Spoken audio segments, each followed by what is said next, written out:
Hi guys, আজকে একটা নতুন রেসিপি নিয়ে চলে এলাম। ঝিঙে আলু পোস্ত। ঝিঙেটাকে কেটে ধুয়ে জল ঝরিয়ে রেখে দিয়েছি, আলুটাকেও কেটে রেখে দিয়েছি। এদিকে একটা বাটির মধ্যে পোস্ত আর কাঁচা লঙ্কা বেটে রেখে দিয়েছি, মিহি করে বাটতে হবে একদম। এবার কড়াইটা গরম বসাতে হবে। কড়াইটা একটু গরম হয়ে গেলে এর মধ্যে তেল দিয়ে দিতে হবে। তেলটা ভালো করে গরম করতে হবে। তেলটা গরম হয়ে গেলে এর মধ্যে কালো জিরে ফোড়ন দিতে হবে। কালো জিরের থেকে সুন্দর একটা গন্ধ বেরোলে আলুগুলোকে দিয়ে দেবে। আলুগুলো দিয়ে একটু ভাজা ভাজা করতে হবে, কেন ঝিঙেটা দেওয়ার পরেই জল বেরোবে, তাই আলুটাকে আগে থেকে একটু ভেজে নিতে হবে।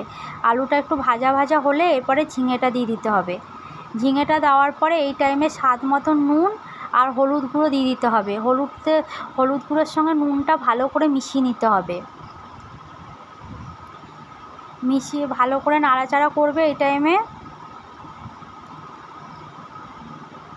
ভালো করে মেশানো হয়ে গেলে এরপরে আমরা এটা ঢেকে রাখবো। এটা ঢেকে রাখলে কিছুক্ষণ পরে দেখবে ঝিঙে থেকে জল বেরোবে। এই জলেই ঝিঙেটা সেদ্ধ হয়ে যায়। যখন এই ঝিঙে থেকে জল বেরোবে দেখে নেবে খুন্তিতে করে যে একটা আলু যে ভাঙা যাচ্ছে নাকি, দেখবে আলুটা সেদ্ধ হয়ে গেলে বুঝে যাবে। দেখো আলুটা সেদ্ধ হয়ে এসছে। এরপরে এই টাইমে জলটা একটু টেনে নিচ্ছে, এই টাইমে পোস্ত বাটাটা দিয়ে দিতে হবে। আমরা কাঁচা লঙ্কা বাটা দিয়েছি, অনেকে শুকনো লঙ্কা খেতে চাইলে শুকনো লঙ্কাও দিতে পারো। এবার ভালো করে এই পোস্তটার সঙ্গে ভালো করে এটা কষিয়ে নিতে হবে।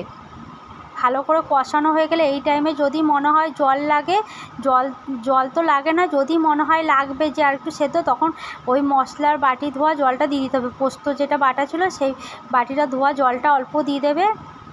দিয়ে এরকম করে কষাবে, দেখবে মাখা মাখা হয়ে যাবে। এরপরে আর জল দেওয়ার দরকার নেই।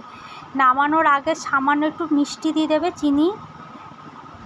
এটা একটুখানি নুন ঝাল মিষ্টি হয়, এই টাইমে একটুখানি সামান্য চিনি দিয়ে দেবে। এবার দিয়ে ভালো করে মাখা মাখা করে নেবে। এই পোস্তটা দারুণ হয়। অনেকেই ঝিঙে আলু পোস্ত করেছো, কিন্তু এইভাবে একবার করে দেখো, খুব সুন্দর লাগে খেতে, অসাধারণ লাগে।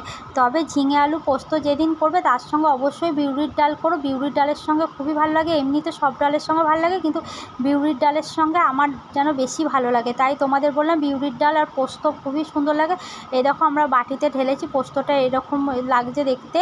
অবশ্যই করো, খেতে দারুণ হয়, অসাধারণ লাগে। প্লিজ ভালো লাগলে কমেন্ট করো, শেয়ার করো, সাবস্ক্রাইব করে রাখো চ্যানেলটা। বাই বন্ধু।